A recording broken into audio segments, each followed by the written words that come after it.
Will Lucas get back out there this week? Not today. It's still kind of day by day, and we'll see where he's at. Carolina seems to be a much improved team based on its record, but this is still a game situated in the schedule right after the Aaron Rodgers game, right before Monday night game with the Eagles. How much of a concern? How do you make sure? I'm not worried about it. We've got enough to worry about just within ourselves, and a lot of growth in front of us. If we want to play our best football, we should only be worried about today and this game, and nothing else outside of that. When you went back and watched the film, how did Devonte look in his first game back from the knee? I thought he played pretty well. Was it a challenge? I know we did. Just curious your thoughts. Yeah, I thought he played well. He was moving around well. He played physical. So we're lucky to have him back. I know we talked about the quarterback situation with the Cardinals a couple weeks ago with the uncertainty there, but this is like a totally different style of quarterback. What sort of challenges it go from Andy Dalton to Bryce Young? Well, I mean, he's got a lot of ball underneath his belt. He's played a long time in this league, and then I think Bryce. I really think the turning point you could argue was a couple years ago in our game when he went off in the second half.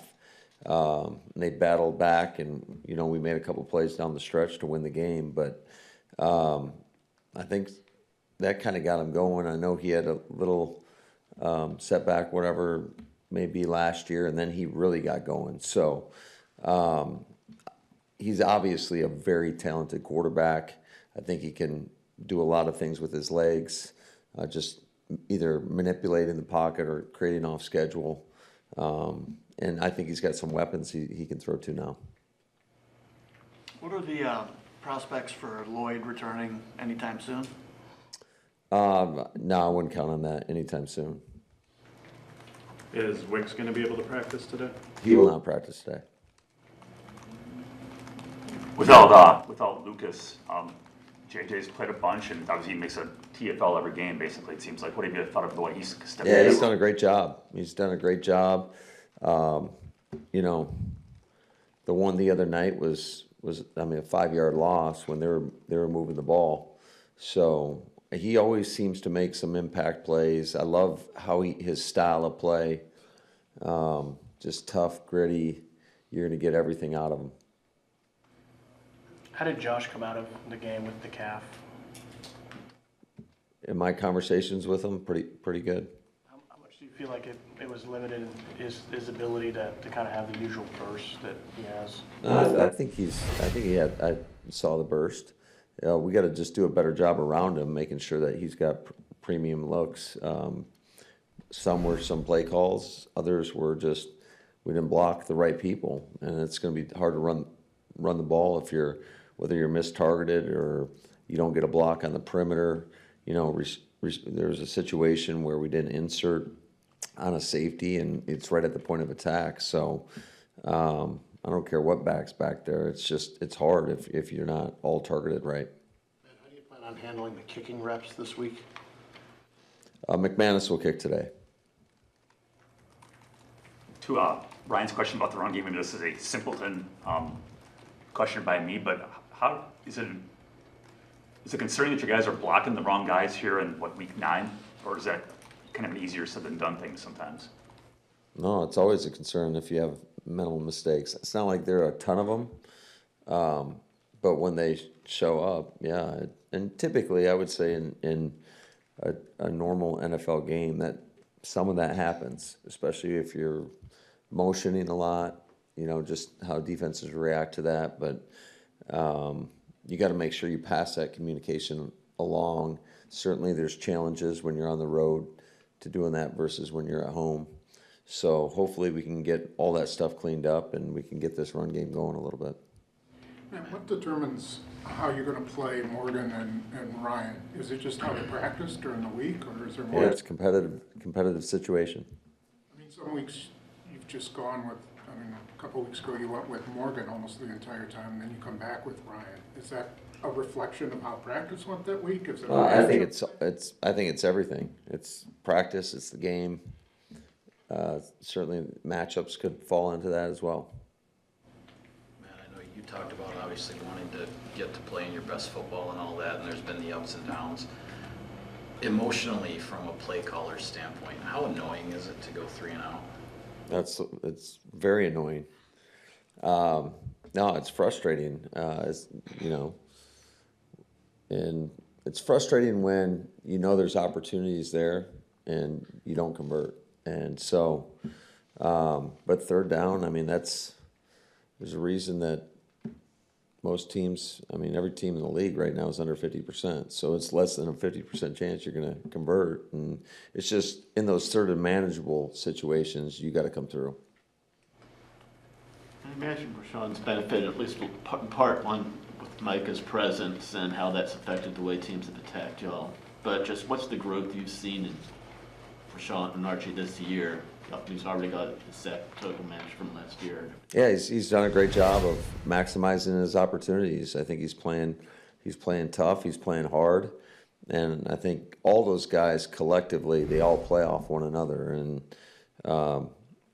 it's hard for one guy just to do it all on their own. That's why you need, typically, if you got 4 guys rushing, you need them rushing as one, and so they can all play off one another. And I think they've been doing a good job. I think that rapport has been growing week by week. Jordan won Player of the Week today. What is it? Have you ever seen anything quite like 20 in a row by a quarterback? I can't say that I've been a part of that, so I don't think, to my knowledge. And what's funny is, like in game, I had no idea, to be honest with you. It just, matter of fact, the PR guy for the Steelers told me after the game we go back to Notre Dame, and he was doing a really good job of doing his job. So he gave me a heads up, and I knew it was going well, but I guess in the moment I didn't realize it was going that well. Matt, what was your reaction though for him getting that award for Jordan, and then also just to kind of see that externally, people seeing him and kind of what he's doing here? Yeah, I think he's done a hell of a job, and I think you could argue that Tuck could have gotten that thing as well. But I think that's a great thing for our team. Obviously, when your quarterback is playing really good football, it's good for everybody. So, for you to just kind of blindly not even realize that he had grown 20 in a row, what does it say about his growth in the maturity standpoint that you can just be like, oh wow, that's something that he just does without even realizing? Well, it's a credit to all 11 on the field. I mean, you can't do that if your line's not picking up pass protection. Certainly the backs are a part of that, and then ultimately whoever he's thrown to, those guys either winning their one-on-ones or just making plays on the ball, because there are a couple of those that certainly guys made plays for him, which is to be expected. So we've got a lot of guys that we can get the ball to and that we have a lot of confidence in. But yeah, he was in the zone. The deep one to Watson was a hell of a throw, but what was the decision on that one? That's one of those where you're like, no, yes. I believe on that play, I was watching Rome, and he was getting tugged on, and I saw the flag, so I don't know if he saw it and just threw it up. I think he was more focused on the safety and saw how low the safety was, but that's I would say that's just the trust that he has in Christian Watson that he's going to go make that play for him. Matt, we ask you about targets every week. You've had offenses where 10 guys catch the football. You guys never talk about targets. Only every other week. Yeah. 10 guys catch Only the every football. other hour. Cow. You've had offenses where guys catch 10 guys catch passes in a game. You've had offenses where you've had like a go-to guy. What decides what kind of offense that's going to be? Is it depth? Is it having that guy? Like what's the deciding? What would you guys like it to be? That's what I want to know. I want to know what would be ideal in your guys' world to allow us to, not have to answer these questions every week. I'm not the expert. I just Okay. Yeah, I think it's when you have a lot of confidence in everybody, what you do is you try to, first of all, you're always, at least the way we do it, is we're always trying to attack the scheme first and foremost. And then from there, when we decide what plays, draw up well or have answers for whatever it is that we feel like we potentially could face, then you start plugging in the players. And I think it's important when you have a lot of guys that you have a lot of confidence in, that you want all those guys to have opportunities or feel like they have some opportunities within the game plan that they get excited about. Now, it's impossible to get all those plays called, so that's where you kind of go a little bit off feel. All right, what are they playing versus us, and what's the best way to go attack that? And then you got to hit some of these coverages for the ball to go where it's intended to go. If they Rolodex or if they do something a little bit different, then the quarterback needs to read out the play, and wherever the ball goes, it goes. And so I just want our quarterback to continue to do what he's doing and being the facilitator out there and doing a great job of reading with his feet and getting through progressions. And then the expectation of the receivers and tight ends or running backs is to be in their spot when they're supposed to be there. So It's worked out pretty well both ways. You have that one guy that you focus on, or if you spread it around, right? Well, when is it in your mind that a guy reaches that level in this league, whether it's with you or another team? Well, I think every situation is a little bit different. The more guys you have, the more you're going to you want to try to give everybody some touches. So, and I think we're pretty fortunate. I think we're one of the deepest teams, in my opinion, in the league, where we feel like we got a lot of guys that we can get the ball to and that they're going to go make plays.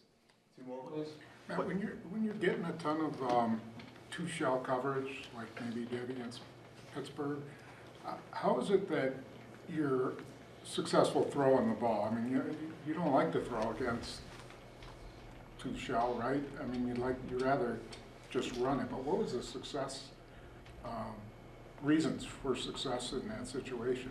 Well, I think, Replicate that. yeah, I think it's just staying on schedule, and that encompasses your run game and making sure you're staying ahead of the sticks. Because I would say typically in most games, when you get to third and shorts, you're going to see more single high, more man, and that's when you can try to exploit that. But every situation is a little bit different. But I think ultimately, no matter what you're seeing is, and if teams are going to play us in soft shell, and we got to be content in taking, whether it's a check down or a quick game or whatever it might be, and just, being very disciplined in taking those throws. And then it comes down to the fundamentals and the detail of what you do with the ball. Whether it's, the ball placement's always a critical factor in terms of if a guy's got his back turned to the defense and he's sitting down on a stick route or whatever, what shoulder the quarterback's painting that ball on. And then the receiver, now you have to trust the quarterback. You got to drop step, get in your shadow, and then hopefully you can either, we call it C2 split 2. So if you got two defenders, converging on you, you try to split them and maximize those gains. I think that's critical in order to get teams to come out of that soft defense. I mean, we had a couple throws the other night. We threw stick a bunch of times, and we're hitting flat routes, and we hit tuck in the flat, and that goes for 20 some odd yards. So I don't know if I answered your question well enough, but Well, is that, that as good as you played it? I mean, is that what you need to do every time? What you did on Sunday, is that kind of the answer to that type, is being patient? well, I think just if you're getting completions, teams will more than likely start to get out of that. But I also think if you're not able to run the ball in those situations, they're more apt to stay into the two safety defenses so they don't give up the big play. And Carolina does a heck of a job of that. I think they're fifth in the league right now in the fewest explosives. So we know we're going to have to just be disciplined and deliberate, and they do a good job at Jarrow's, as good as anybody in this league, at just giving you some challenging looks and mixing up the calls.